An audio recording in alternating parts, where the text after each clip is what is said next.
Hello everyone, welcome back for more conspiracy footage. And we're going from video 92 to 104, I believe. I'm pretty sure that's where this list ends. So that's a lot of videos. Let's kind of jump into it. Luckily for me, video 92 is just kind of more tinfoil hat time, so we move on to video 93. And also, I will warn everyone that I think we're gonna have not a whole lot of activity on the board this time. It may be a while before we have some activity on the board in this video, because, well, we're starting to get to the point where new information is a kind of a few and far between type thing. Anyway, video 93. We are once again in combat. The second area, Shibagaki City, battle number 3. Immediately after the events of the previous battle, it's now 9:18 p.m. on May 27th. An RPF spawns and Takatoshi calls it out as a spawner. Jiro says it's not quite the same as the RPF from before and it looks to be improved. Ryoko says they weren't there in 2064, so if anyone has any intel, it would help. Natsuno says she saw it in the files in Shikishima's space initiative that it was made for deep space exploration. Jiro called it the ultimate manufactory, I still hate that word, with a nanomachine forge that can handle all production, including raw material synthesis, and auto-propagates to make endless copies of itself. Okino adds that the minor kaiju are also new models, and battle starts. After battle finishes, Takatoshi asks Okino what's bothering him. Okino rationalizes that the RPF didn't show up before the loop, and we've seen the Daimyo systems using space exploration tech, as well as civic development machines. If the system is expanding references based on opponents, then it's entirely possible, because the Sentinels are like siblings to the Daimyos, that he has a very bad feeling something is not going to be happy very soon. So yeah, not much in the way of new information there from that combat. So we move on to video 94. We start in event 216 in the timeline with Megami's next chapter, where we start in the living room of the Karabe house. Excuse me. Jiro is standing and watching TV when Megami walks through the door and announces she's home. She stutters trying to talk to him, so he asks what's up, as she's kind of making a weird face. She says it's because of what happened on the roof, and just for flashback's sake, it's when she shot Shu and his Sentinel got summoned. But Jiro has no idea what she's talking about, and she realizes Fluffy really did alter his memories. And then she just says it's nothing so she can start making dinner. He says she doesn't have to, as he'll just make instant noodles later, but she says he can't just eat that, so if he hangs on for a bit, she'll have some actual food prepared. Jiro sighs and walks off, mumbling that he just wanted some ramen, damn it. The TV news announces that a US military helicopter crashed into Sakura High into Aomi Park. Megami questions this as she remembers the Sentinel crashing there, and wonders if it's Fluffy's doing to alter the news reports. Fluffy walks out from under the table and says it's a nice evening, and the news then goes on to report that there were no injuries from the helicopter crash. Fluffy remarks that after gas explosions and helicopter crashes, human cities really are the worst, and asks Megami to change the channel since the buttons are a little too small for his paws.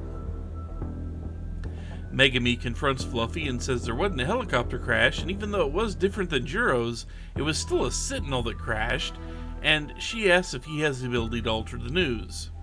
He replies by asking if she thinks cats are little furry gods, and she replies that he's no cat. There could have been a nice joke about Egyptians there, but they didn't make it. He says that it would be crazy if there was a talking cat wandering around, and poses the question of what if she's the crazy one, that if he's just a figment of her imagination, and maybe there's no such thing as magic. Megami quotes Clark with the line about advanced technology seeming to be magic, and Fluffy recognizes it, So he says there's no point in hiding it, and that he really is just a cat-like robot from the future that gave her a secret gadget and a time machine that is now in her desk drawer as he stretches out on a pillow. He then asks if she wants to check out his fourth dimensional pocket, and she finally tells him to stop messing with her. She brings up the Deimos code, and asks if sealing those that hold the power will really give them the ability to defeat the kaiju. He replies that he only said they wouldn't have to die. She demands to know what he's really trying to do or she'll stop helping him. He chides her about going against the contract, but says he'll make an exception this time. He says that even if the witches are sealed, the kaiju will still come. She asks why they're sealing them, and he replies that this is the game of survival, and he's just been readying the playing field, so now the witches will have to join in the fight, where they'll have no choice but to take the Sentinels into battle. She, now shocked, starts to realize she's been shooting them with something, and Fluffy finishes the statement by telling her it's a magic that forces them onto the battlefield. She exclaims that no, as Fluffy sarcastically continues that anything can be resolved with magic spells, and try to get a happy ending for everyone, and then just scoffs before saying she knows that's not how it works. He says her world's future is on the line and they need to fight to win it, but he's just there to watch it happen. She thinks back to earlier points and asks Fluffy if he really did erase Jiro's memories of what happened on the roof, and he said he had no choice. She asks if it's that easy, what's stopping him from doing it to her? He says, well, nothing really, so she wonders if it's possible he won't fulfill his end of the contract and restore Jiro's memories, just using her for his own personal gain. He replies if he was a bad guy that it is very possible. He then tells her she's talking to him way too much and asks why it matters who he is, as her only concern should be for Jiro. Fluffy's been trying to find memories in Jiro's busted brain, but it's like sifting through mud, and it's all been for her, but he will stop if she wants to break the contract, because it won't be that hard to find someone more capable than her, someone honest that actually wants her wish granted. But if she plans on upholding her end of the contract, he needs proof in the form of shooting her friend Tomi. She protests and he tells her to remember the contract. She pauses to remember the day the contract was made, and we fade to black. And I have a cat over here rolling around on the desk wanting attention. We fade into Event 149 to a sepia-toned Karabe house with Jiro sleeping on the floor and Megumi making dinner in the kitchen. She turns off the TV and approaches Jiro to start to wake him up so he can go to bed or something other than sleeping on the floor, and Fluffy pops up from behind him and tells her not to wake him up. Her surprise at his sudden appearance makes Fluffy snap at her again not to wake him up because he's fixing Jiro. She says the prank is starting to get on her nerves and she doesn't want to be a part of it, and then wonders if someone is actually just trying to test her. Fluffy calls her suspicious and the cute girl charm is wearing off, so it's time to start accepting her reality. She says talking cats don't really exist, and he replies that, well, she's right there, much like the 6th and 7th 0x cataphracts. Which are totally, completely, and inexorably, I guess that word works, in my storage there, Lantern. And they will always be in my storage. And even better, he knows what she's wishing for. He asks if Jiro said anything about his dreams to her, and she remarks that he did say he had a dream about getting in a giant robot. Fluffy says he's been digging through memories, and she asks if that will make him remember anything. Fluffy says maybe if the memories are still in there, because he can find memories and put them back into empty heads, which he knows is amazing. He then tells her it's the end of her trial period and the preview of the benefits she'll get from him, or anything further requires a contract. He says he'll answer her questions, but then she has to decide. After she agrees, he'll take no more questions and expect her to do her duty with no complaints. She asks what he is, and he replies, well, a magic cat, obviously. She adds that he said he came from a world that was destroyed, and he confirms his world was destroyed by the Deimos. She asks if he means kaiju, and he asks if she heard that from Jiro Izumi. He clarifies the curse that summons the kaiju is the Deimos code, which affects all the witches. She asks about the witches, and he replies that they were born with the power of magic, and piloting Sentinels or using gates is only a fraction of their power. She asks if Juro is also a witch, and he says yes. And the video ends here. So, with that going on, I have one new card from that.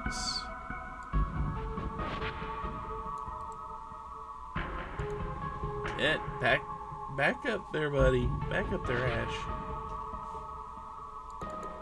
I don't need you crawling on my face right now. And yes, it's on my face because this cat actually likes to get up and rub against my nose and my eyes for some reason. I don't know either. Let's see, where are you? Number 54. Take you to the helicopter crash because we got ourselves a government cover-up going on. There you are. They called Sentinel 20 summoning a helicopter crash.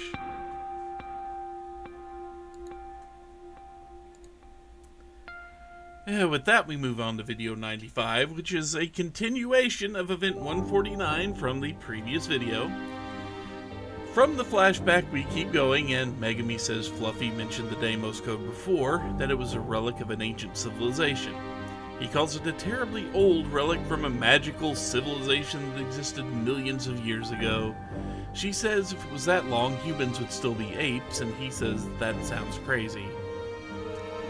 She asks that if she does agree to the contract, how does she know he'll hold up his end? He calls her rude and said that cats are free spirits, but they're not con artists, and the one that betrays his word is nothing more than an animal, so if she doesn't trust him, she should just say so, because she's only wasting his time. She asks what her end of the contract is, and he replies it won't be that hard. He will give her a magic tool, and she will use that to seal witches. She asks what happens after, and he replies that the Deimos Code will still call the Kaiju, so if she shields the witches that have access to it, she'll be able to live longer than she is fated to. She asks if he's sure he can fix Juro, and he says going through someone's head is what he's best at, so he accepts the contract. He calls it settled and adds that the agreement between them will be broken if anyone finds out, and she'll never see him again. She asks what his real name is, and he tells her to call him whatever she wants. She's indecisive, and he asks what it was she called him back at school. She replies Fluffy, and he calls it lame as it's unoriginal, because lots of things are fluffy, but he guesses it's fine. Fade to black. We fade back into event 217 in the timeline. Fade into the school front gates. Megami walks up to Iori and Miwako, fawning over a cat that looks very similar to Fluffy. They make comments on his fluff and his softness, and Megami glares at the scene, saying he probably just likes the attention. As Megami is about to enter the gates, Tomi walks up to say hello. Tomi says it feels like they haven't talked in forever, and says hello to Iori and Miwako as they enter the gates, and that she'll catch up with them in a bit. Megami's confused and asks if she wants to go with her friends, and Tomi reminds her that, you're also my friend, dummy. Tomi says she noticed how quiet Megami's room was, and she was surprised when she saw all of Megami's stuff gone. Megami apologizes for not saying anything, and Tomi says it mostly feels like a waste not using the apartment Shikishima got for her, but then again, they are the kind of the Showa-era buildings, so they're not great. Tomi asks where she's living now, and she replies it's at the Kurabe house. Tomi asks if she's serious, and asks if she got Morimura's permission for it. Megami says probably, and Tomi remarks that she's changed, and she's been way more proactive since she came here. Tomi says it's a good thing, but it's just that Juro isn't the Juro she fell in love with. Megami says she knows and doesn't care, because since he showed up, no matter how much the world changes, she decided she would always be at his side. Tomi says she gets it, and she'll help however she can because they're friends, and they can talk about anything. They then rush off to make it to class on time, with Megami quietly asking for Tomi's forgiveness as the scene fades to black. Fade in to event 218 and the third floor hallway at lunchtime. Megami exits her classroom and says it's time to shoot Tomi. She sees Tomi exit her classroom, only have Miwako pop out and says she changed her mind on the melon pan and she wants a chocolate cornet now. Tomi goes over the list of items in her head, remembering Iori wanted an egg sandwich and strawberry milk, and Miwako wanted yakisoba pan and melon pan. Megami walks up and asks her what's wrong. Tomi says she lost at rock, paper, scissors, so she's getting the stuff from the cafeteria, even though she's the one that suggested the game, and then hurries off to go get the food. A couple of boys in the hall gripe about how hard it is to get a simple slice of bread these days, with one resigning himself to just the bentos from his mom. Megami runs toward the cafeteria in a fade to black. We fade back into event 219 on the timeline, with Megami walking in the cafeteria and seeing Ninji and Tomi in the lunch crush. Tomi sees Ninji, tells him good timing, and asks him to hold some food and says she's going back in. He says he needs to buy something too, and she asks him what, and he tells her Anpan. She says she didn't think he liked sweets, but he says he does, and she dives back into the crowd. Megami considers pulling out the gun and shooting there, but realizes there may be consequences and waits. She approaches Tomi, and Tomi asks if she wants something, but Megami's still deciding, so Tomi tells her there won't be anything left if she doesn't hurry. Tomi pushes into the crowd, and Megami follows her in, asks for forgiveness, and shoots Tomi, who stumbles back out of the crowd dazed. Ninji drops the food to lean down and check on her, and asks if she's okay just as she stands up, bumbling something about no Anpan. Tomi snaps out of her stupor, wonders what everyone's doing there, and then starts to remember she lost at rock, paper, scissors, but can't recall what she needed to buy. Megami leaves, and Ninji stares after her, wondering if she had something to do with it, and we fade to black. We fade back into event 220 on the timeline, after school at the front gates. Megami walks out feeling upset about what she did to Tomi, and Ninji approaches her, asks what she did to Tomi in the cafeteria. Megami tries to say she's not sure what he's talking about and tries to walk away, but Ninji stops her and says it isn't just about Tomi because he can't remember exactly, but he thinks she was the one that helped him before. She tells him to stop and she'll call for help if he doesn't leave her alone. She runs away and he decides that it is settled that it was her. We fade to black and to be continued. Okay. So now, let's see. We can go ahead and zoom in a little bit here because the work is going to be...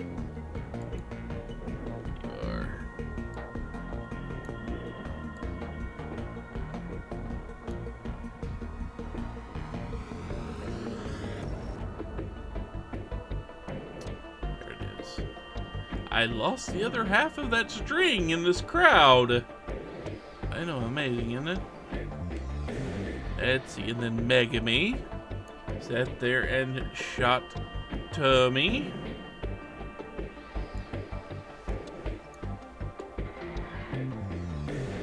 Megami, at some point in time in the past. There you are, Ninji. Helped out Ninji, but we don't exactly know how.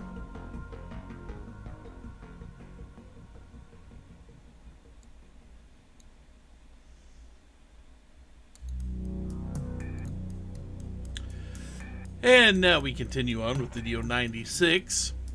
We start out with event 221 on the timeline. We're still in Megami's story here. Megami walks into the Karabe house at dinner time and announces she's home to a Juro that is sleeping on the floor. She leans down and asks if he's sleeping, and he wakes up. He thinks about the dream he was having and realizes that the woman at Sumire Bridge was Iori. Megami asks what, and he realizes he just said that out loud. Megami asks if Iori is in his class, and Juro snaps that it has nothing to do with her before storming off out of the room. She wonders if he was dreaming or remembering, but why was it about her? Fluffy makes an appearance, proclaiming that it is a nice evening. He asks her to turn on the TV, promising not to bother her if she does. She asks him what the dream about Iori means, and Fluffy claims he had nothing to do with it. Followed that up with saying that Jiro is a boy at that special age, so it's not a surprise if he dreams about the girls he's into. And she says it's not true before wondering if he could really have feelings for Iori. He reminds her she's in the past, so maybe this Jiro, and Megami interrupts him with an enough, and he then asks about giving her an order that will change that, and proclaims Iori is a witch that needs to be shot and drug out on the battlefield. The scene fades to black. We fade back into event 222, where Megami shows up at the school's gate the next morning and sees a cat that looks like Fluffy in the path. She tries to approach it several times, but it keeps running away from her. She asks if that's his idea of a joke, and again asks what he's doing, and the cat just runs off. She turns back to see Fluffy sitting on top of the gate, and he quizzically asks her what's up with her, if her attitude is just about the other night, and she says that has nothing to do with it.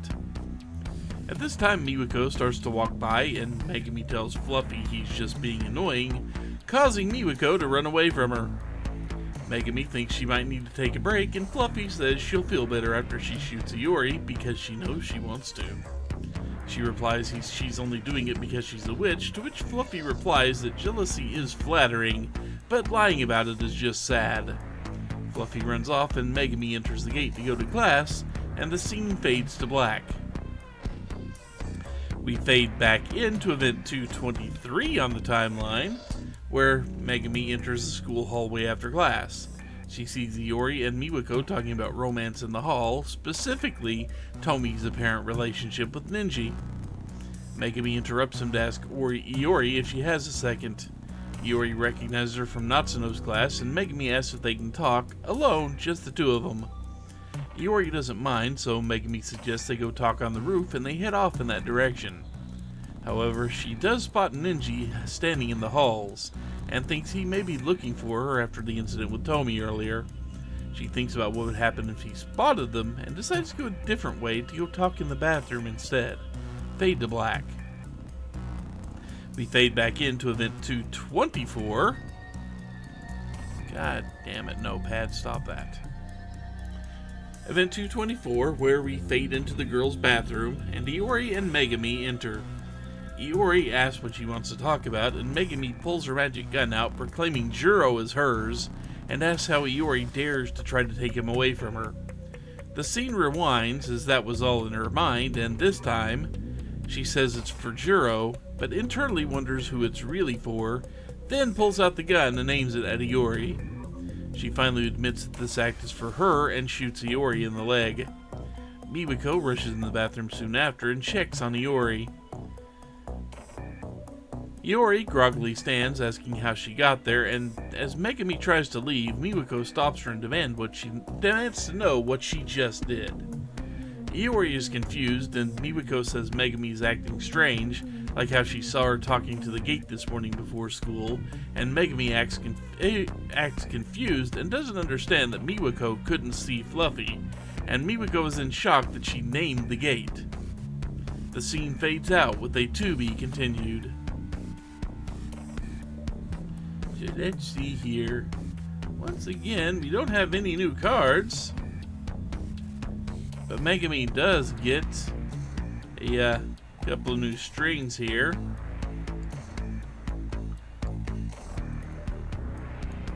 Oh, come on, stop that.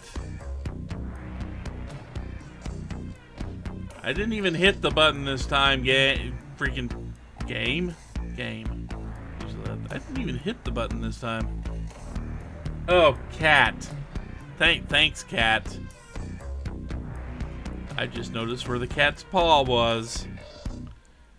So anyway, Megami now gets to contribute to this blob of strings and such that is Iori Fuyusaka. As in, she just shot Iori with a gun.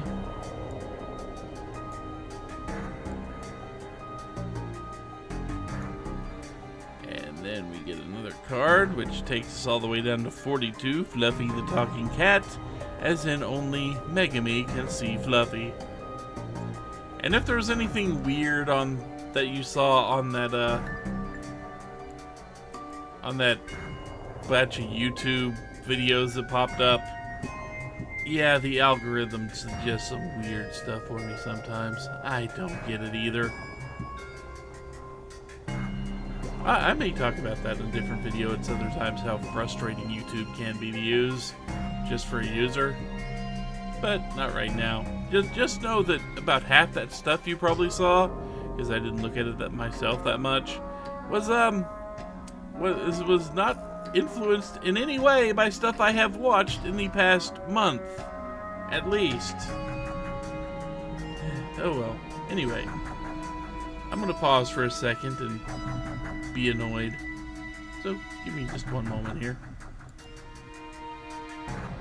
Okay, we continue on with video 97 here. We start in event 192 in the timeline, where Iori, Miwako, and Tomi are walking along the street in the shopping district. They discuss getting something to eat, and Tomi is somewhat persistent that Miwako be the one to choose. Miwako asks if something's wrong, as Tomi's been extra nice lately by looking for a record earlier and now the food choice thing. Tomi tries to deflect by saying Miwako just knows the best places to go. Miwako asks if Tomi's sure, and Tomi double-checked with Iori. Miwako starts pondering over what to eat, and Iori confirms it's okay to let her choose. Woo, excuse me. A burp just snuck up on me there. Whew. So Iori confirms it's okay to let her choose. She does, and then they walk off screen. When they return, they are holding yakitori skewers, and Iori says she thought the izakaya didn't open until later. Miwako says they don't, but they do allow earlier order for takeout. They start to eat and really enjoy the food, and Tomi says it's a little weird to walk around with this outside of a festival. Iori concedes she's correct, and they are getting looks from people. Tomi adds that high school girls can get away with anything, but this is kind of embarrassing. Miwako prompts her to try it, and Tomi does agree that it's good. They finish the food, and Miwako asks Tori if she has something to tell them. Iori, if she has something to tell them. I'm sorry, for some reason, Notepad has... I should say that Notepad has underline problems now. It wants to correct my spelling. So, when I see the word Iori now, it has a big red squiggle under it, and it kind of blocks out the lower bar of the I. So when I say Tori, I do mean Iori. It just, as I'm reading, I'm just kind of half zoned out a little bit when I read some of this stuff.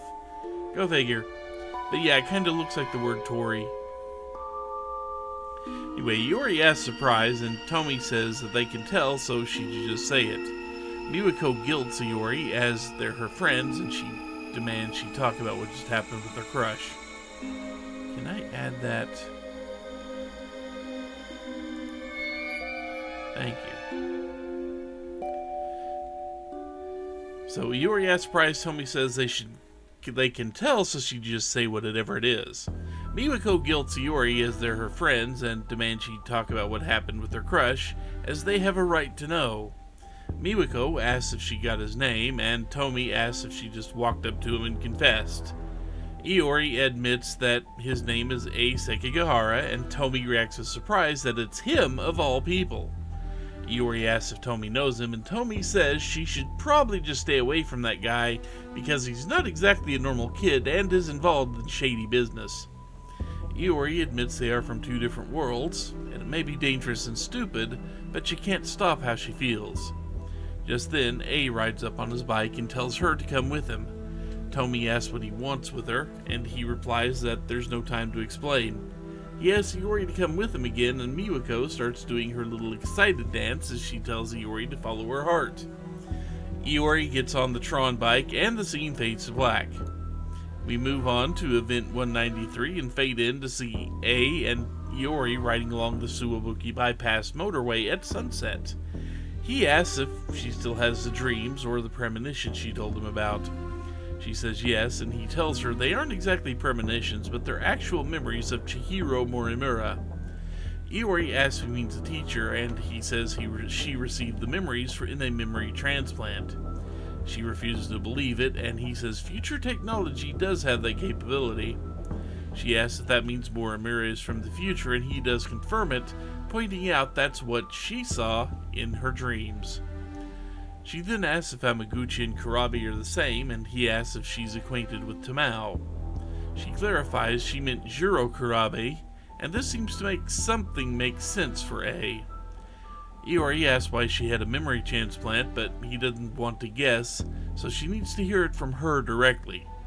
She asks if he means Morimura, and he says they'll be seeing her soon. The scene then fades to black. It fades back in to Event 194 and Ayame Park, where A looks around and says they got there first, so they'll just have to wait. Iori continues to stare at him and asks what she needs. She asks if he minds if she calls him A-kun, and he agrees if that's what she wants, and this makes her squee. He grabs his head, pops a few pills, and Iori asks what's wrong.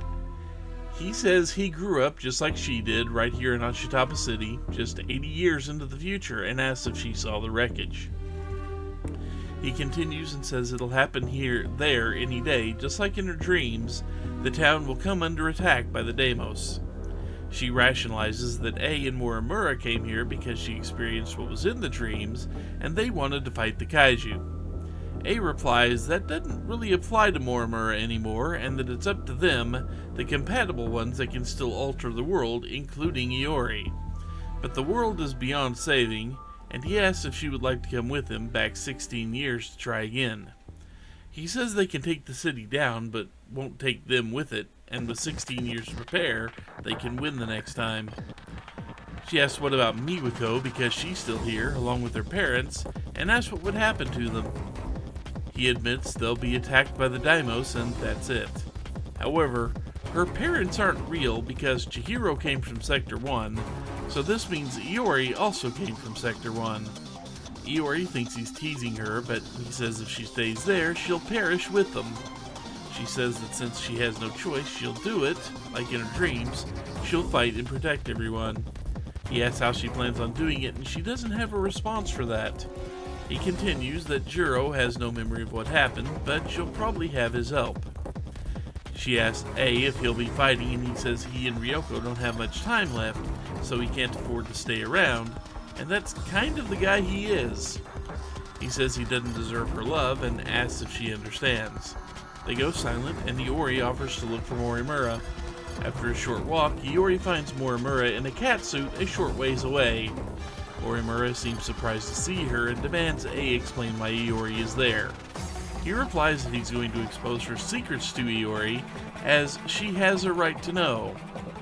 Iori breaks the awkward silence by asking if her dreams are really Chihiro's memories. Chihiro remains silent, and A says if she won't talk, he will. He continues by saying Chihiro wanted to write her memories of personality onto Iori with the intent to assume Iori's identity. Chihiro finally talks and says that was her intention, but things changed, and Operation Aegis is all they have left. Iori asks what's going to happen to her, and Chihiro said they hadn't gotten to the final step, so she gets to continue on as Iori. She does carry Morimura's memories within her, but Juro made sure that process was left incomplete, so thanks to him, her memories are nothing but dreams to Iori. Iori asks if she means the Juro she saw in her dreams, and A asks if she performed a memory transplant of 426 as well. She says she has nothing to do with his current state, but if it were up to her, she would have changed him back to the old Juro Izumi. Iori said her memories just hit, and she understands how Morimura feels. A asks if that's why she was transplanted into Tamao Kurabe's memories, and demands to know her real objective. Iori tells A that she's being truthful about her feelings and knows how Morimura is feeling. She said she transplanted memories into Tamao Kurabe and Shu Hamaguchi to deliver on a promise she made. A says there was a reason they had to be compatible, and that's what A needs to know and called her there for. Chihiro says that she's no longer human. When the reset occurred, her world was taken over, so the real her died there. She says she's only an illusion produced by Universal Control, and that's all that's left of her. Iori and A ask for clarification, as A believes going to Sector 0 allows escape into the next world. She replies that the concept of living through the reset is a misunderstanding in that it's not actually possible. Sector 0 is unique, and going there is not akin to a typical sector shift, so when she went there, it scanned her in as data, and Universal Control used that data to do its work to create a perfect replica of her in the next world. A mumbles about that being what a loop really is. Chihiro says there are 15 humans capable of carrying out the plan created in the year 2188 to continue the species, but she isn't a part of it anymore.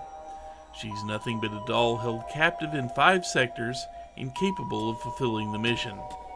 A asks if she then turned to this version of her born into this world, and hoped that in time they would be one and the same as an attempt to reclaim her humanity. She asks A if he intended to make use of Sector 0, and put a stop to Operation Aegis. He says she's correct, and to do it he has to kill her. She asks if he's going to shoot her right there, and Iori tells him he can't. He steps toward Chihiro and pulls his gun, saying if Operation Aegis gets put into motion, the world would be cut off from Universal Control, so what happens to her then? She replies that the data stored in Sector 0 can operate independently of Universal Control, and that says that means she'll continue to live, human or not. He puts the gun away and says Ryoko and he never had a way out in the first place, before he sprints off. Iori follows, and the camera pans to show child Chihiro in the foreground. The scene fades out and in, quickly, and Iori catches up to A, saying she'll protect him, so they need to do things together. He returns to look at her before saying if he only had the courage to take her hand, that would have been for the best, before running off again, and the scene fades to black. We fade back in to Event 286, to where we have subtitles on a black screen for an emergency broadcast. The scene fades into a cityscape just as the broadcast announces a large object has crash-landed in the city and is headed for Kazumicho, destroying everything in its path. A state of emergency has been declared in the city, and neighboring wards are being told to evacuate. Iori runs into the scene just like we saw at the very beginning of the game, noting that the day of the attack has finally happened, so there's only one thing left to do. The scene fades to black as she recalls A's last words to her. We fade into Event 254, where we see Iori and A in the old school building. She asks why he showed up at school suddenly, then pulled her away to this place. He tells her to stay still as he starts to examine her body closely, causing her to nearly panic and probably get close to a damn nosebleed. Then he finally finds the spot she was shot with the magic gun, naming it as the activation switch that calls a Sentinel. He does something, and then calls it done, and says what if what 426 said is true, that's all he has to do. He registered his Sentinel 15, saying that it was his, but it's in better hands with her. He calls himself worthless in the end, and tells her to forget what Morimura said, and to believe in herself before he runs away. She calls after him, but to no avail. We fade out, and fade back into the quote-unquote present day, back to Event 286, and Iori stands in the middle of the street, saying she's going to believe in herself now, says she can protect everyone, as she may just be a schoolgirl, but now she's a schoolgirl with a giant robot. With that, she hikes up her hikes up her skirt, swipes her activation switch, and the scene fades out as Sentinel 15 appears. We fade out, and we get the story complete message of to the final battle for Iori. So now,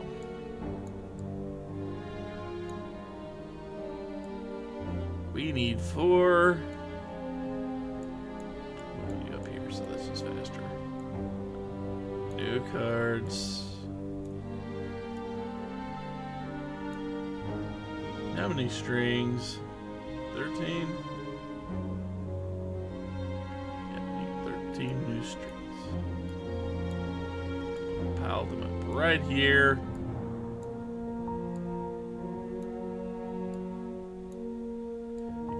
used to be a good way to cut and paste these strings.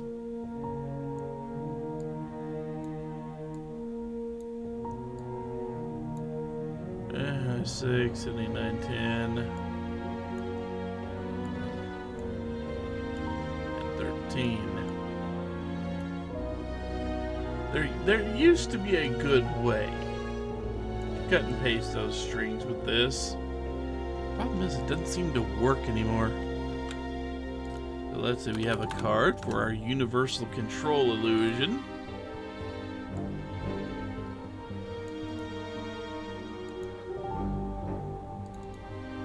We have a card for continuing the human species.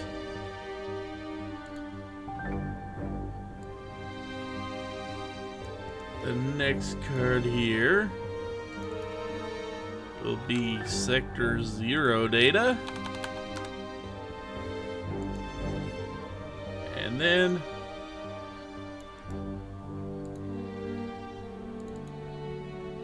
activation switch. So let's see.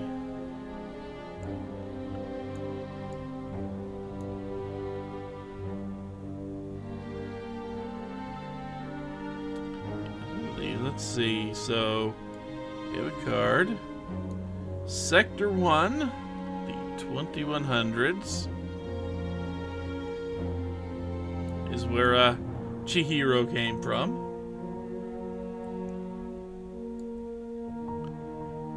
Chihiro.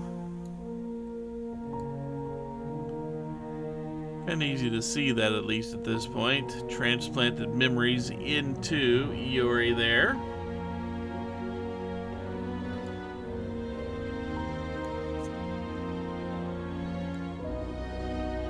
Chihiro also transplanted memories into Shu.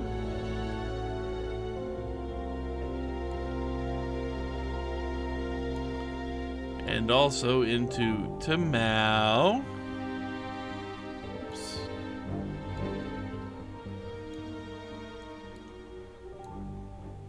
Put that on the wrong person. I've probably done that a few times and Let's see. Now, Universal Control Illusion is what's actually producing our catsuit Chihiro Morimura there.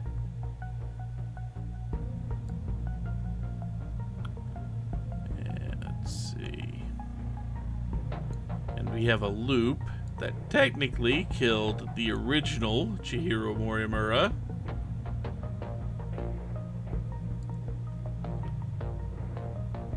A lot of stuff about you here, you know? You're very needy this time, Chihiro.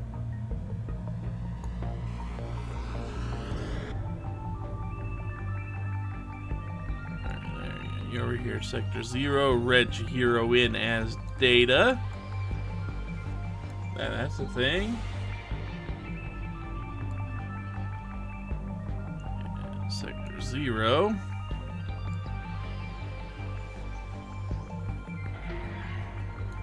Is connected to the Sector 0 data for obvious reasons, but in this case it uses the data that pulled in to create new replicas for each loop.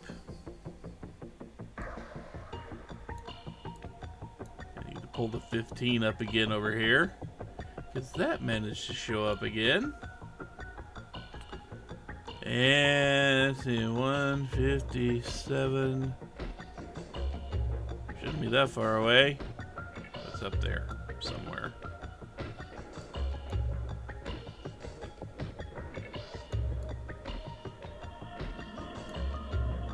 Yep, the Shikishima Interstellar Development Project. Which, that is what the 15 are apparently capable of pulling off. Go figure.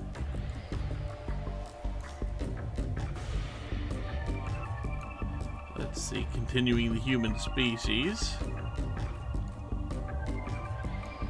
is the goal of the Interstellar Development Project.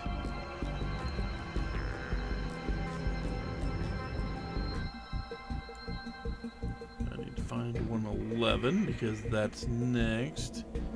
It's all the way up there.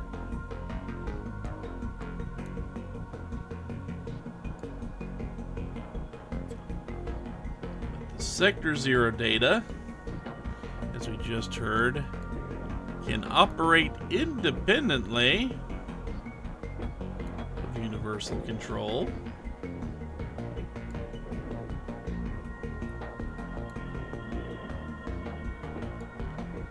Let's see, an A registered his Sentinel to Iori. And then the magic gun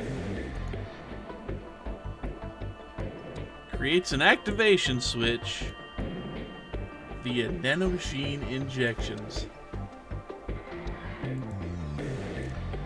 We move on to video 98 now, with Yuki standing on the roof drinking juice, musing about how they couldn't find Natsuno, and wonders if she's alone and scared in the ruined city, and then vows not to give up on her.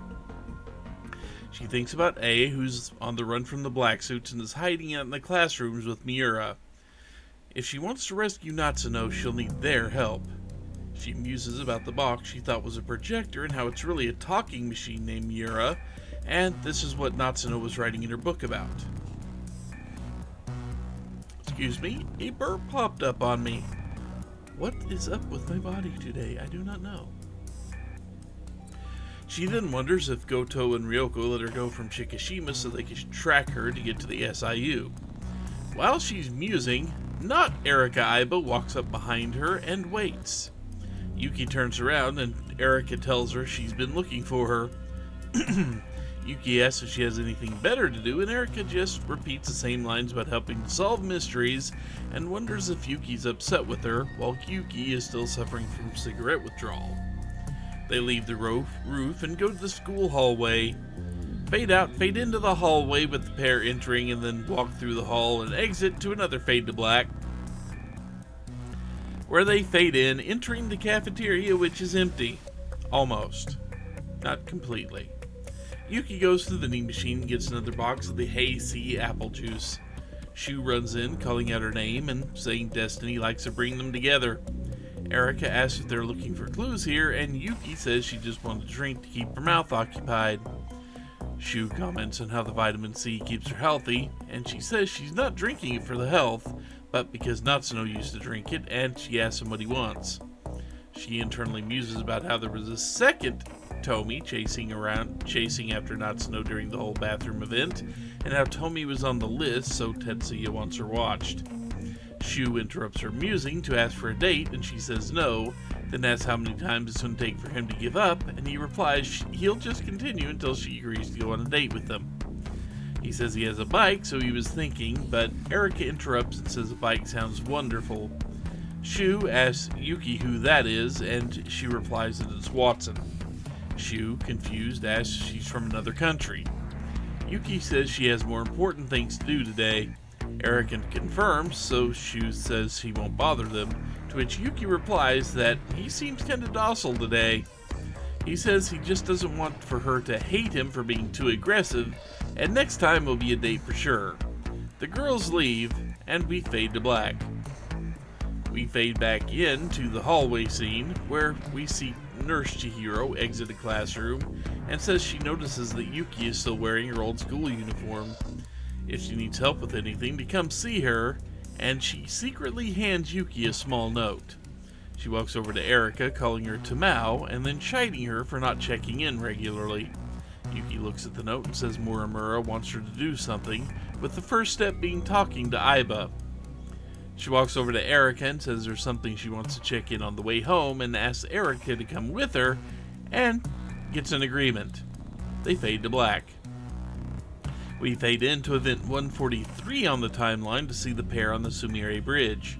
Erika asks where they're going, and Yuki repeats that she wants to check something.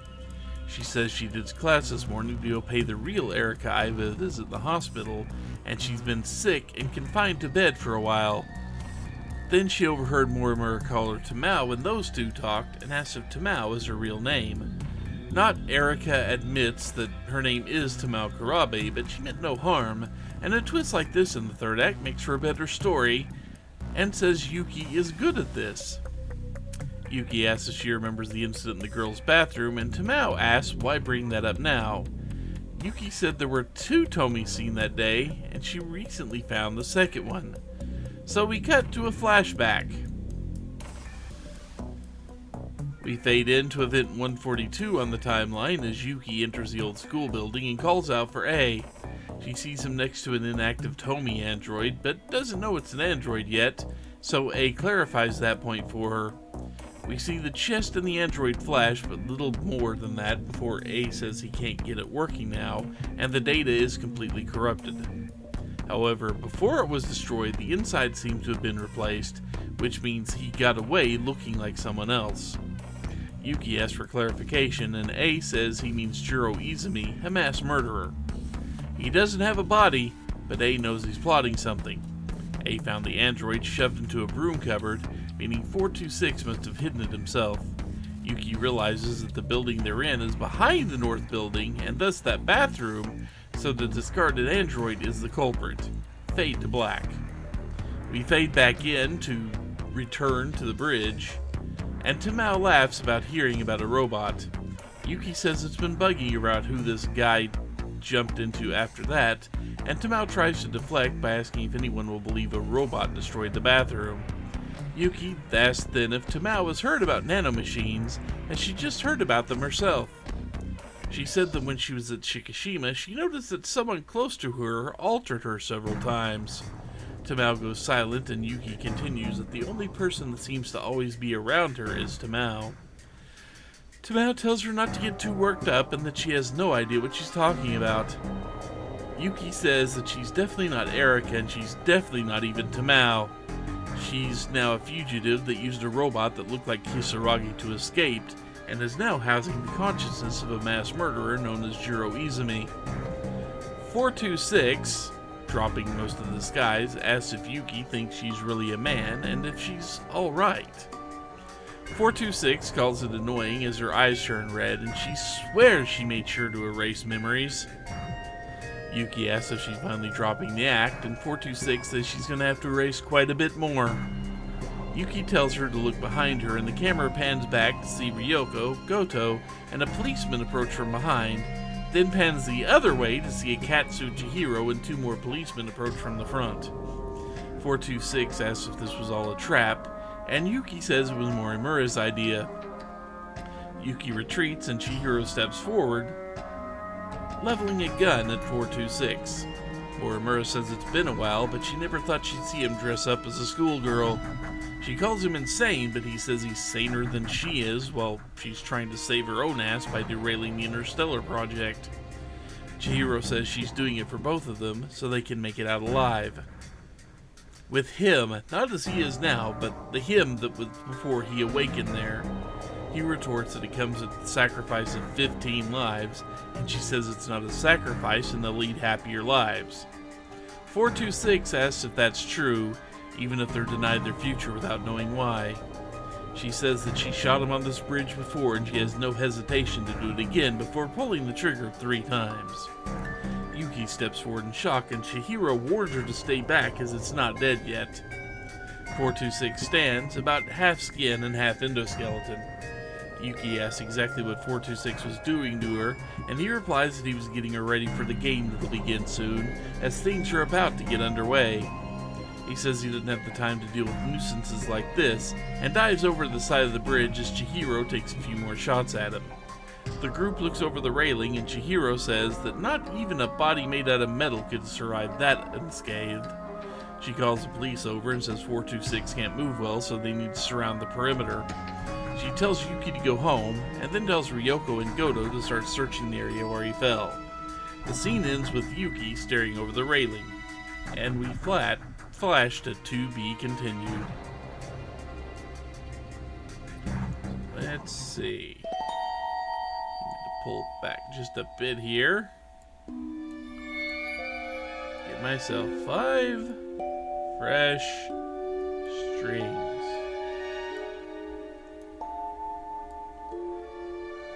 First,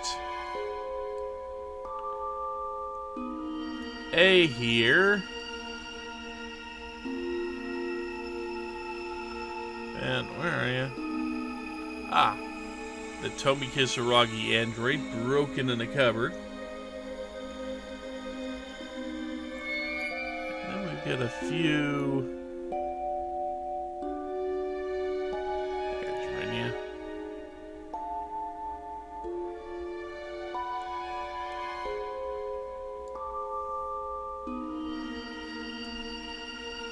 Rinya, where the hell are you? There you are.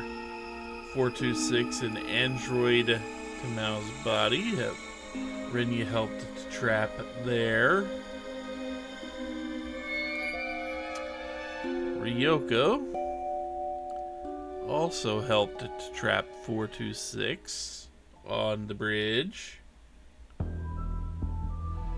And of course, Yuki here helped out with that little plan. And of course, Yuki was used.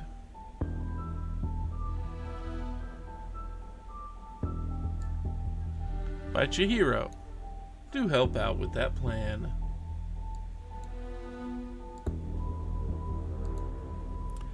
Continuing on with video 99, we finally return to Jiro's story, and it begins in the classroom again. We just kind of ignore Kyuta and see that Miwako and Tomi are talking. Miwako asks if she's meeting someone at the same place again, and Tomi says yes and leaves. Jiro asks Miwako about Tomi, where she always goes. Miwako asks why he wants to know, and he says Agata was looking for her. Miwako gets excited, imagining Ninji likes Tomi, and then tells Jiro she goes to the Tokisaka shrine like she's waiting for someone there. Jiro recalls that it's haunted and that he's been there before and tries to remember the circumstances but fails. Miwako asks Jiro not to tell Ninji because Tomi's meeting a boy, and she leaves the room. Jiro thinks and recalls Tomi talking about the shrine a lot and that it's supposed to be haunted. We finally talk to Kyuta, and the talk plays out pretty much the same as before, so we hurry to grab the bag and leave. We fade to black. We fade in just as Jiro bursts into the hall and runs into Ninji, who tells him to watch it as he continues to look inside the classroom. Jiro asks if he's looking for someone, and Ninji says he's looking for Tomi. Jiro says he heard she went to Tokisaka Shrine, and Ninji wonders what she's thinking. Jiro offers to come with him to check something, and Ninji says be his guest. They leave the hall to a fade out. We fade in to event 245 on the timeline, to the pair of them walking towards the shrine. Jiro looks around and realizes he's been here before, and he thinks he saw something. Memories are starting to return, but he can't remember the specifics. They continue towards the shrine and see Takatoshi leaning against a pole. Takatoshi and Ninji approach each other and face off, with Ninji asking if he remembers anything he put Ninji through. And Takatoshi responds that if he wants another black eye, he'll be happy to help. Jiro diffuses the situation by reminding Ninji that they're looking for Tomi to get him to back off. Takatoshi's disappointed, and Ninji says they'll dance some other time. Takatoshi calls him selfish for making that decision on his own. They ask what Takatoshi's doing there, and he says he's looking for Okino. Ninji asks what happened to him, and Jiro tells him he heard from Miwako that Tomi's been meeting a guy lately, and Ninji is less than pleased about this news. He turns to Takatoshi and asks if he means Tsukasa Okino, and Takatoshi asks if he knows him. Jiro says not exactly, and thinks that he only heard the name in a dream or two. Ninji guesses that Tomi ran off with Okino, and can guess where they went. Takatoshi asks how, and Ninji says she mentioned something about it. Takatoshi asks Ninji if he knows how to work the time travel business, and Ninji is disappointed that Takatoshi doesn't know either. Jiro looks around and kneels down, and recognizing that on the spot he's focusing on, he grabbed something and carried it to a dumpster. He walks over to the dumpster, opens it, and jumps back in shock. Ninji and Takatoshi come over in response to Jiro's cry of shock, and he tells him there's a corpse in there. Ninji looks in and tells Takatoshi to give him a hand. A quick fade out, and we see the inactive Tamao robot laying on the ground. Ninji says, well, it does look like a corpse, but it's just a robot. Takatoshi asks why it looks like Tamao, and clarifies he means Tamao Kurabe. Jiro exclaims questioningly that it's his grandmother, and Ninji just makes confused exclamations the whole time. Jiro kneels down to look at the robot and recalls the earlier incident at the shrine, and we fade to black. We fade back into event 144 on the timeline, to where we see Jiro walking home from the video store as he finally got his hands on that movie, so he's headed home to watch it. He sees A pointing a gun and shooting the Tamao android. A says she never should have let her out of the underground. The android replies that he returned and she wishes she hadn't spared him. A says he refuses to let anyone interfere with his escape, and the android responds that he must think he's handling the situation well, but Miura is well aware. A doubts it, and she responds that he deleted A's memories at the school to hide the logs from him. He tells her to quit stalling and shoots her again as she advances. A thinks Miura must have arranged this and runs off. Jiro approaches the downed android and realizes it's not a human. When he leans over her, he asks if it was some type of doll, but it shortly pops up and threatens to crush Jiro's skull if he moves. The android says that this body won't last much longer, maybe about 5 minutes, but that's enough to enter nanomachines. She thought she was done for, but this is her lucky day. The android lunges, Jiro screams, and a quick fade to black sees the android then collapse next to Jiro, who's rubbing his head. The form we recognize as Kyuta materializes out of the air and tells Jiro to get up. Jiro asks who he is, and Kyuta said it isn't nice to forget his best buddy, with a little electrical flash happening. Jiro then remembers and calls him Shiba. Jiro recalls being attacked and starts to call the police, but Kyuta calls him nuts because he thinks a doll attacked him and asks where he got it from. He tells Jiro not to leave it in the street because it might cause an accident, which would put Jiro in trouble, so it needs to go in the trash. Jiro's struggling with new memories, and Kyuta pushes him to dispose of the android. And it fades out to be continued. Okay, so let's see. Let's see if this works again, because it hasn't worked in a while. There we go. There we go. Because for some reason it wasn't working earlier when I was trying it.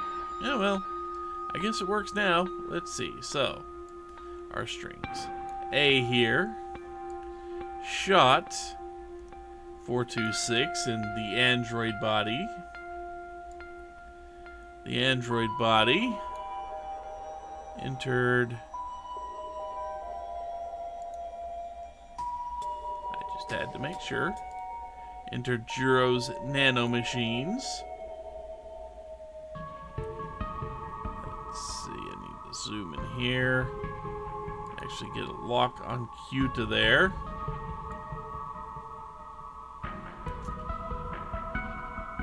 Kyuta 73 is down here. 426. Created Kyuta inside of Jiro's nanomachines. Tomi, who was apparently meeting Okino at the shrine.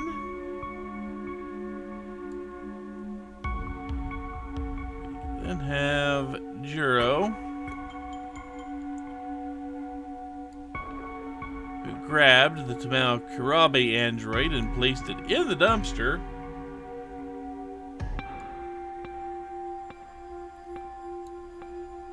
Which was then discovered by both.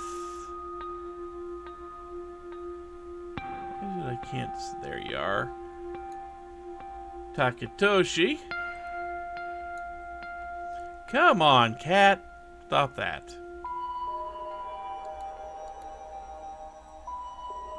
The cat is hitting something that is really annoying me. Yeah. At least it saves us as I do it.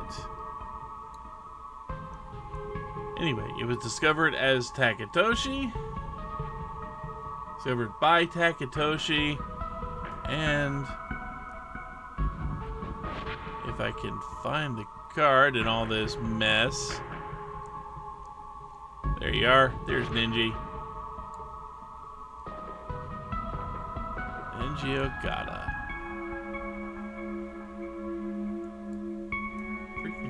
cat.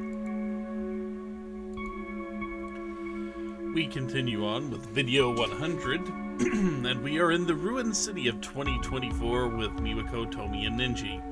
The latter two are returning from the earlier trip of looking for Ryoko, and Miwako asks if they found her. They say yes, but she ran off somewhere near the school, and A is looking for her now. Miwako asks who that is, and Ninji replies it's the only other guy they've seen here besides them. Tomi tells Miwako they found a way to 1985, so they came back here to get her. Ninji doesn't know if he trusts A, but they're ready, so they head out to return to school, and they fade to black. We fade in to Event 69. Nice. The three arrive at the ruined school, and Miwako is surprised by the huge crater left behind. Ninji points out that the crater is their destination, and they advance towards the way down. They run across an android, and Miwako asks if that's the robots they were talking about. Tomi asks if there weren't more androids, and Ninji does confirm there were. The camera pans further down the road to see A aiming his gun in the direction of Ryoko and a standing android, telling Ryoko that she doesn't remember and they're taking advantage of her hazy memories. She tells him to stop it, calls him 426 again, and tells him his time is up. The android advances while Ryoko runs away, and A thinks she's trying to beat him down there. The trio reach A, and Tomi asks if Ryoko can control the androids, to which he replies that she's being manipulated by the one in charge of them, and they need to go after her. Because if she seals off the gate, it is over.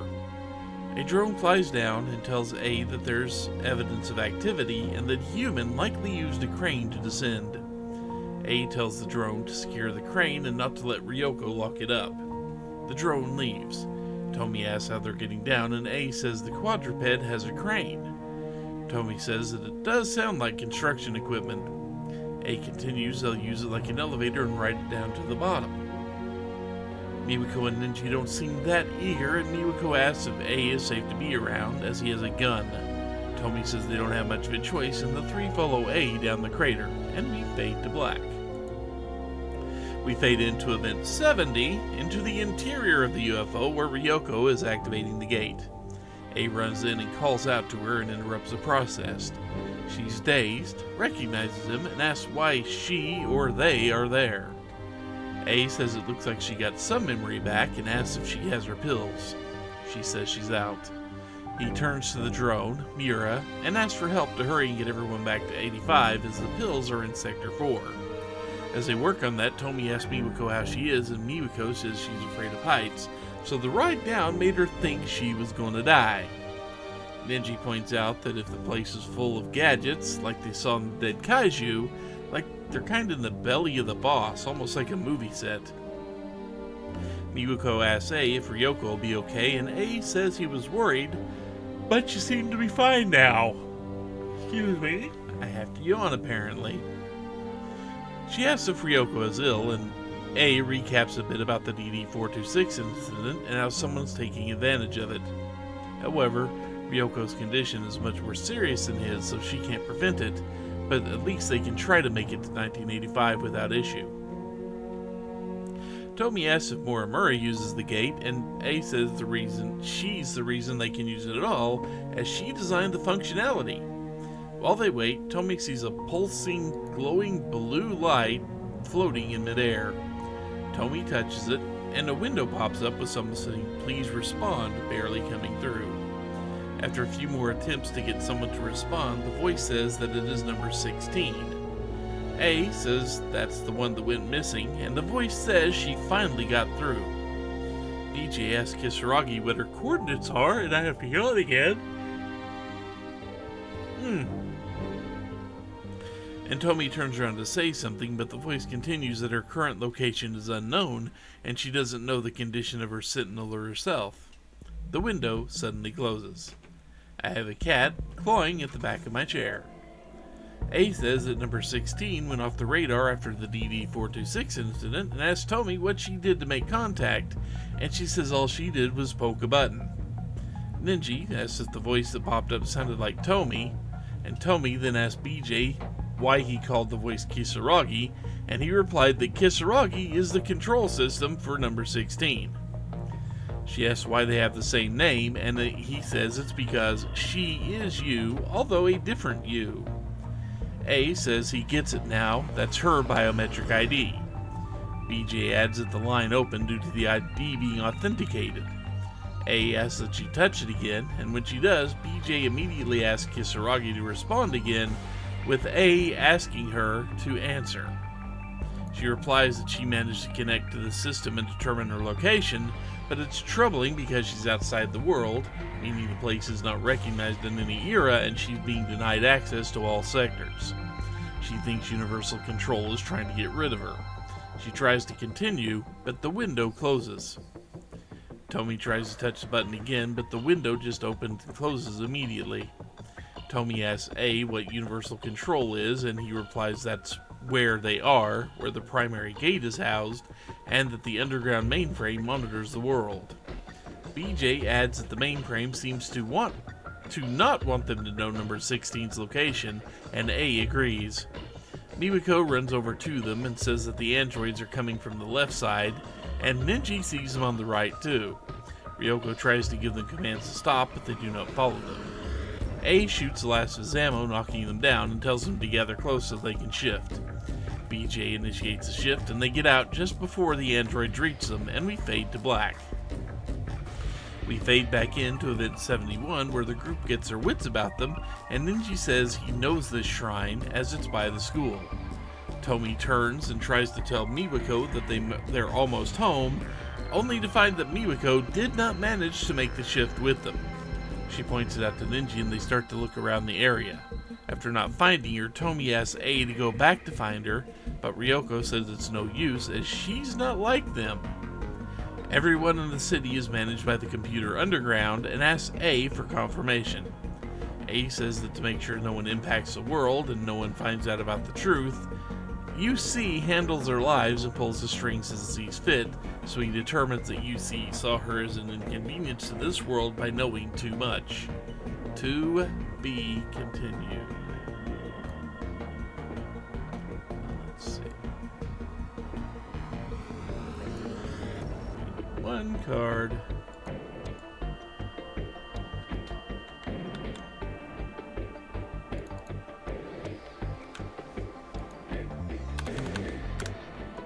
AI Tomi Kisaragi.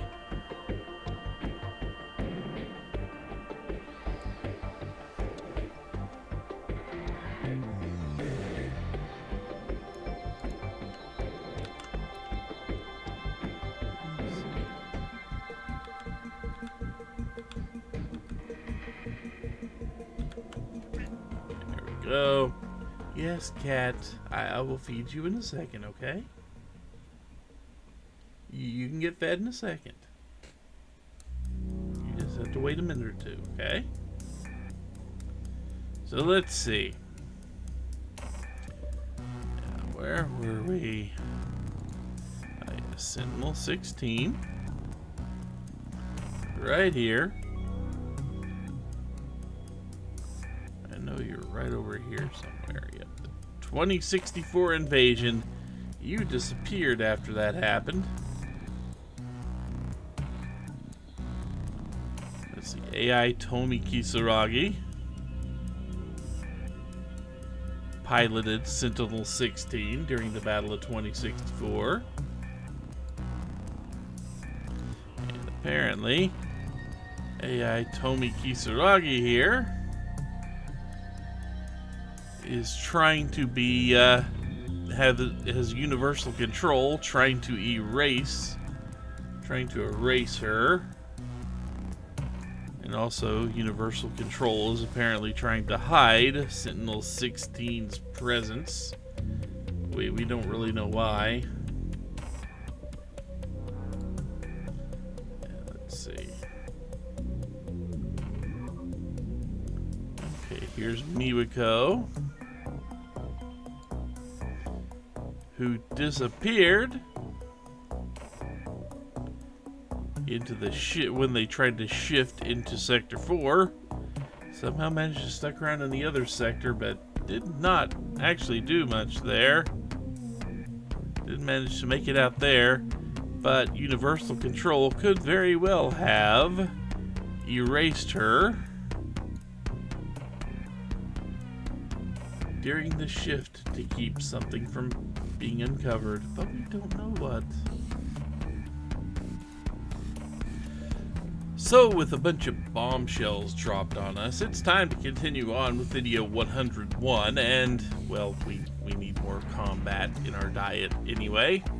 So we are now in the second area, Shibagaki City, the battle number 4. Once again, immediately after the events of the previous battle, it's now 9:34 p.m. on May 27th. Ninji pops up and asks Shu if it brings back memories like their Final Fantasy V battle on the big bridge. I hear Gilgamesh was there. Anyway, Shu recalls that's when they fought a gang from Kuri in middle school, kind of like Takami Wajima. He remembered when someone called the cops so they had to jump in the river to get away, and Ninji adds that was after they knocked 20 of them on their asses, comparing it to the feeling of fighting the Daimos now. Yuki asks if they're done trying to prove how bad they were in middle school, and Ninji makes the point that the words came from the leader of the Suzu High Girls. The point that the words she just spoke. Just, weird. I wrote that down weird. Anyway, A pops up and tells him the Daimos are there, so stop wasting time and start wasting kaiju. Getting one of the better lines during these combat scenes. Ninji calls him an asshole and drop off comms, and Yuki asks Shu if he's going to stop Ninji from faking fights in the squad. Shu says, hey, he's fine because, well, he got up in Shu's face when they first met. Now they're cool. Battle starts. Battle pauses and a bunch of kaiju just show up at once, and Ryoko calls out all the G-molars that just popped up. She says they just keep coming. Takatoshi replies that then, well, they're just going to keep on fighting. And battle continues. Battle finally ends. A says that it's hard to get the upper hand when the numbers keep increasing, so anyone with EMP should kinda use that at will. Tomi asks if the EMP is what the big clunky thing on her leg is, and Natsuno says it was in the sci-fi book and that it uses electromagnetic waves to blow electrical circuits. A says it's made for local operations and generated from the attached plasma dome. Keitaro asks if they can afford to set EMP off near allies, and A replies that their Sentinels shield themselves when they detect allied EMP use. It leaves the enemy needing a moment to bring their systems online, so it may be temporary, but it still buys a few seconds. We move on to video 102 because we didn't get anything worth noting in that exchange. We're going to continue to fight because we still need to fight here. We're at Battle 5 now, still in the second area, Shibagaki City. And once again, immediately after what we just saw, it's now 10:06 p.m. on May 27th. This is also a mini boss. I think it actually marks this as a boss fight. Megami sees and calls out some new Daimos signatures. Ryoko asks if the new units on the field are Sentinels, and Megami says they look like first-gen models, but they're giving off Daimos signatures. Rinya says it's most likely the first-gen units they lost in the battle in Sector 2. Ryoko asks if they were just seized and repurposed, and Rinya says it's more like they were reset, because when they tried to deploy automated Sentinels, they behaved like Daimos, and asked that during the Sector 2 battle he was remotely controlling Units 1 to 11. Megami responds with surprise that he piloted 11 units by himself at the same time.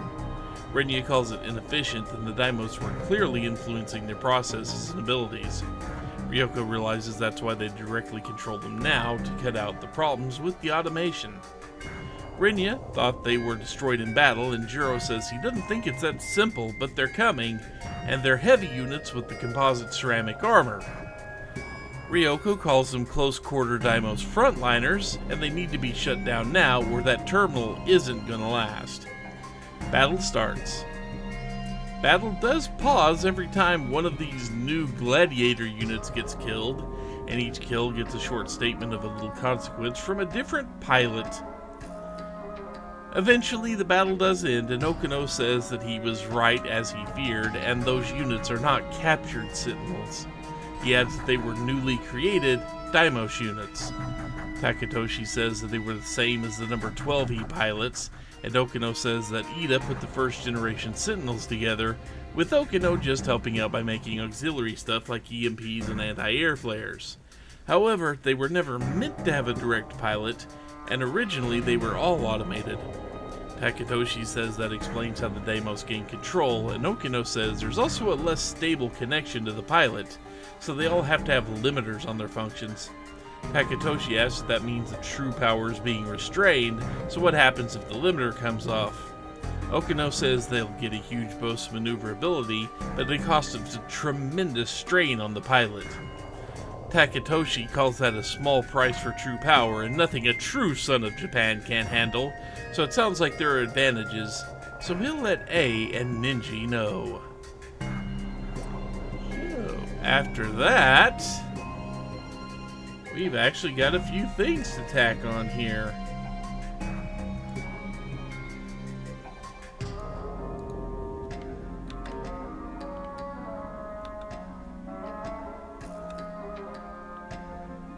Yeah, 7, 38, 39, and 40.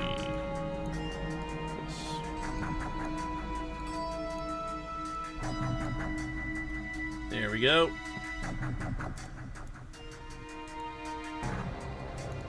First up, we have the gladiators that just showed up. New type of Deimos unit. And then they kind of annoy me there. And something that's probably long overdue to go on this board. The listings for at least the first 3 generations of Sentinel.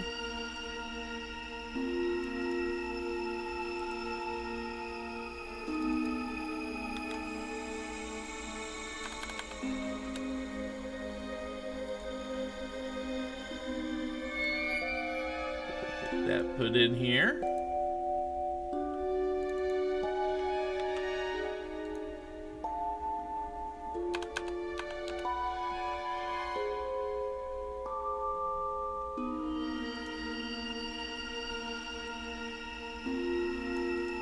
Then, because it was specifically called out in here, it's something I've been using on 2 of my units for the longest time by now. And the composite ceramic armor that both Takatoshi and Yuki have. Seriously, why did they give that to a G4 Sentinel? I don't know. And power limiters, which I haven't experimented with. I need to do that at some point in time. Now we will bring you down here.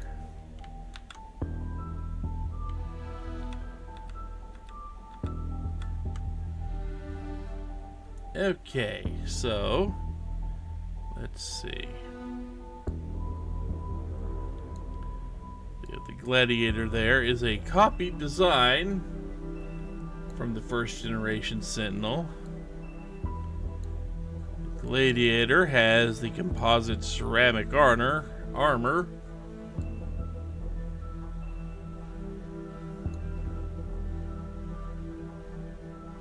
Let's see.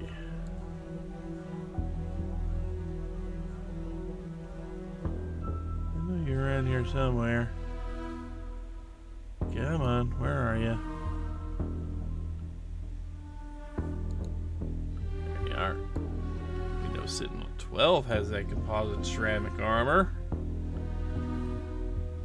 as I just mentioned. 5 is also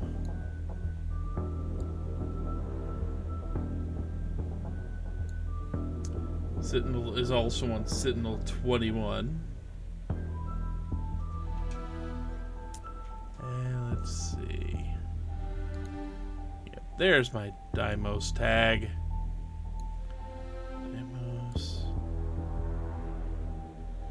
It is a new type Deimos. We can call it that.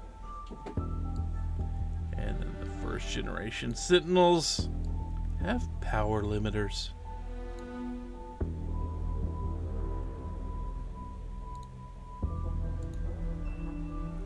So after the technical readout data on the Sentinels there, we move on to video 103, where we return to Natsuno's story at the girls' track room. She finds BJ in her locker and expresses surprise he actually stayed in there this time. She asks him what kind of robot he is, and he replies that he's an AI that integrated into a Sentinel. There was an incident that forced him to transfer himself into a drone. She asks if this means that Miura called him a piece of Sentinel technology, and he wasn't wrong. She asks about the time he said that she and the others she knows are aliens from a different planet, and she kind of finds it hard to believe. BJ just says okay and he understands. She's about to grab her PE bag, but thinks about the 2188 log she saw from herself, and how it talked about a project capable of creating humans on another planet, which BJ says is this planet, and they are the creations, but that hasn't quite convinced her. She thinks about the puncture wound on her cheek and says it looked like a needle mark. She says she knows she got it in the girls' bathroom but can't remember anything about it. She wonders if she was captured, had her memories erased, and then had something implanted in her, but she's probably overthinking it. She thinks about Miura's situation, and then how Sentinel 17 has the 2188 logs in it, and if she can see them, she can find out once and for all if aliens are real. She asks BJ about Sentinel 17 and asks if there's more than one, and before she can ask about the memory logs from 2188, BJ interrupts by calling out 17's memory cell as where they are kept. She says now that she's seen one, she needs to know the truth, so she's tagging along, at least until she gets a good answer. She finally grabs the PE bag and stuffs BJ into it, saying that there's no time for trading, so they need to go find the Sentinel. They exit that room into a fade out. We fade into the exterior of the building, where one of the track members sees her sneaking off, and Natsuno asks her not to tell the captain. However, as she walks away, the clipboard-holding assistant calls her out for skipping again. Natsuno says there's something she's really got to do, and the assistant calls the first-year slackers, and now she has to deal with the track room getting trashed. Natsuno tries to deflect, asking if a stray cat got in, but the assistant says someone broke the lock in the middle of the night. Natsuno asks out loud if the MIBs were looking for BJ, and the assistant calls her out on the nonsense. BJ leaves to a fade out. We fade into Tokusaka Shrine. Natsuno walks to the middle of the shrine, pulls out BJ, who then starts scanning sectors. He activates the gate, and Natsuno starts to rule out Sector 1 as a destination, but BJ thinks Sector 1 may have answers. She asks what year it is there, and BJ replies that it's 2105. She replies that it's the 22nd century and agrees to go there. The shift executes and we fade out. We fade into event 127. We're back in the same lab we've seen a few times, with Natsuno and BJ walking in. Natsuno notes that this is the only room with any lights on. She recalls that BJ said this place was underground and asks how things are on the surface. BJ replies that they are contaminated with toxic levels of radiation, making it inhospitable for them. Natsuno is surprised they tried making the Daimos, and BJ said it was a last-ditch effort after the city was destroyed. Natsuno asked why that didn't work, and BJ said there were just too many, and the underground facility was the last place of refuge with nowhere else being safe. Natsuno asks what BJ's looking up, and he replies he's looking for memories. She asks if he means his own, and he says that after running a diagnosis on the drone, he found his memories were fragmented and inconsistent, with 72% of them deleted and have been tampered with at least twice. He doesn't know by who, but it was likely when the memories of the Sentinel's location was deleted. But this facility has the era's largest quantum computer, so if anyone were to store memories here, they would be at least 300 meters below, and then is interrupted by someone shifting into the hangar, and the someone is headed in their direction. Natsuno asks what they can do, and BJ says they erased every last trace from the system, so the only thing they can do right now is hide. The pair to go hide in a side passage, and this video ends with a fade out. It was getting a bit long, I'm sorry.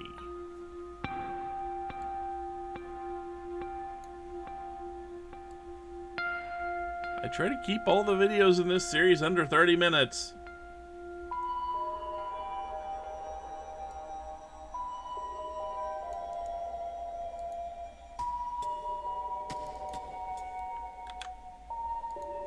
we have a new card for ultimate memory storage, apparently, which is what we're talking about here.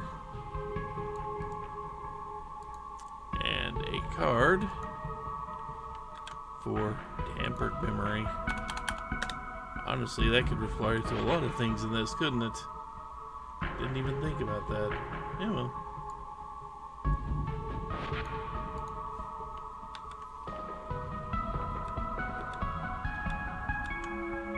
Yeah, we got ourselves 5 new strings here.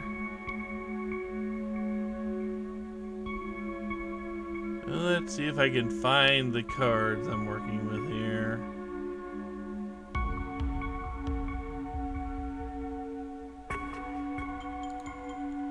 Yeah, future communication logs there. That's what I'm looking for.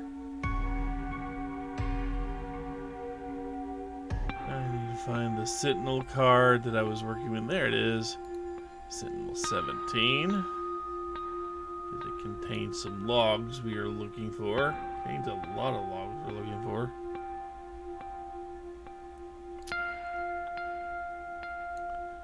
And to fight the Deimos, made a last-ditch effort to use nuclear weapons on them. It did not work, surprisingly enough. Let's see. Okay, 78 their area. The buried UFO.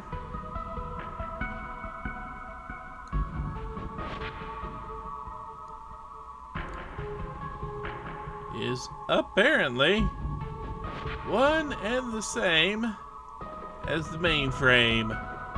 Although we've heard that before, it's nice to get confirmation of it right there.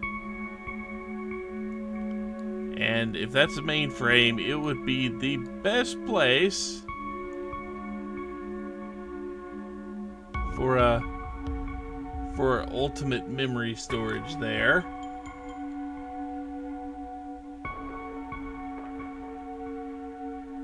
Hard to see you under all that mess.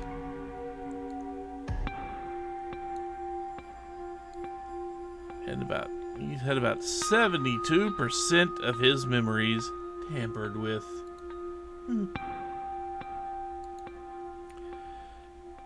And now we continue on to the final video in this little series. Well, series session, actually. Video 104. We're still in event 127 as we fade in to see Rinya and the child Chihiro looking at the computers in the lab. Chihiro says she needs more information as the decode is problematic in that it attaches to the part of the brain where memories are stored and must be physically severed to be removed, resulting in lethal damage to the brain. Rinya says the program severing the code is infecting the Sentinels, and Chihiro says she wasn't aware that control over the automated factories could be partially adjusted. She praises Rinya for finding that out, but Rinya gives the credit to Jiro Izumi from 2 loops ago. She questions this, and Rinya asks if she's forgotten that they've restarted twice since the world ended. She understands that the shifting range isn't limited to just residential zones, so Sector 0 makes that possible. But in any case, they don't have much time, and she asks where he got the information. He says it was from the computer in the underground UFO. She laughs and asks what UFO is what they're really calling it these days. She asks if they can go there, and Rinya says they can since she made it possible, and asks if she really forgot. She replies she only has a child's brain, so occasional memory lapses are to be expected. The pair leave, and Natsuno and BJ come out of hiding. Natsuno gets excited at seeing who it was, and BJ tells her to calm down. She recognizes the child Chihiro as having been Miura's little sister, but she wasn't unhappy, and there was something different about her, as Rinya was talking to her like she was some type of scientist. She starts to ask BJ a question, but he interrupts and says he located it in the access log history. So he confirmed his memories were stored there, and he managed to predict all of this. He says that then they have a problem. He's unable to locate the memory data, as they're stored somewhere in the cache and hidden. She asks if it's supposed to be a strong computer, and asks if he can just search. He replies there are 9.216 million data units found, and need about 80 days to trace all the units.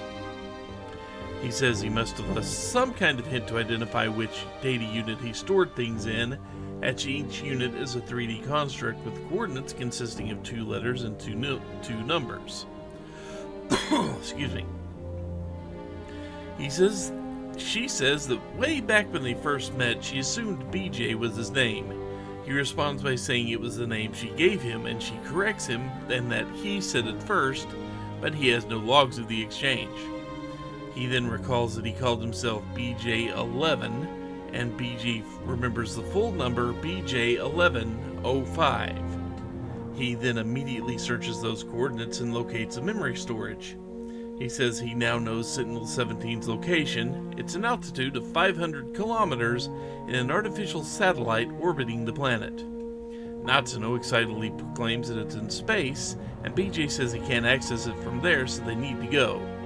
Natsuno asks if he means space, and he replies that he means a place Rinya mentioned, the mainframe/UFO area. They leave to a fade to black and a to be continued. Okay.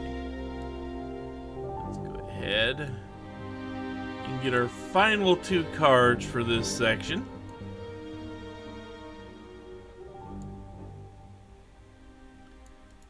One of them being data storage coordinates. Now that we've confirmed what that number actually is.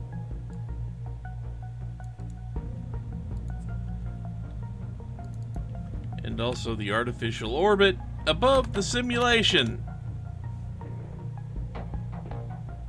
Yes, simulation. Very much simulation. Anyway. Okay, so now BJ11.5 is Mira's storage location.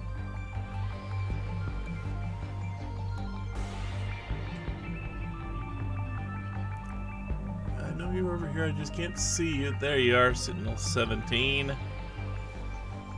Located in the artificial satellite in orbit.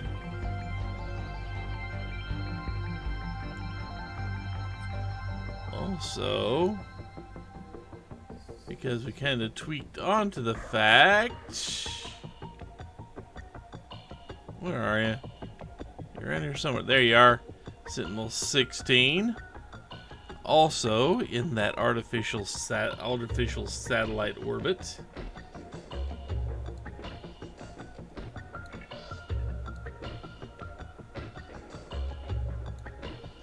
Along with AI Tomi Kisaragi there, is yeah, artificial satellite in orbit.